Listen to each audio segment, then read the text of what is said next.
নামাজ পড়ছে একজন ব্যক্তি, সে আল্লাহর সাথে সরাসরি কথা বলছে, তার পাশে কথা বলা জায়েজ নেই। এমনকি নামাজরত ব্যক্তির পাশে কোরআন তেলাওয়াত করাও জায়েজ নেই।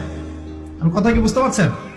একজন ব্যক্তি নামাজে দাঁড়িয়েছে, আল্লাহর সাথে কথা বলছে, পাশে আপনি কোরআন তেলাওয়াত করতে পারবেন না জোরে জোরে। মনে মনে করতে হবে, করতে চাইলে মনে মনে করতে হবে। অনেক সময় মসজিদের ভিতরে দেখবেন নামাজ পড়া হচ্ছে, শোরগোল করছে।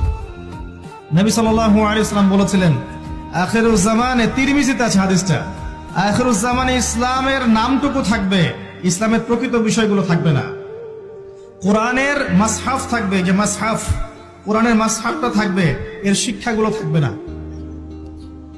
মসজিদগুলো হবে চাকচিক্যময়, কিন্তু মসজিদ হবে হেদায়েত শূন্য। আর চতুর্থ লাইনটা আরো ভয়ঙ্কর। 4 নম্বর লাইনে গিয়ে নবীজি বলেছেন সাল্লাল্লাহু আলাইহি ওয়াসাল্লাম, আসমানের নিচে, জমিনের উপরে আল্লাহর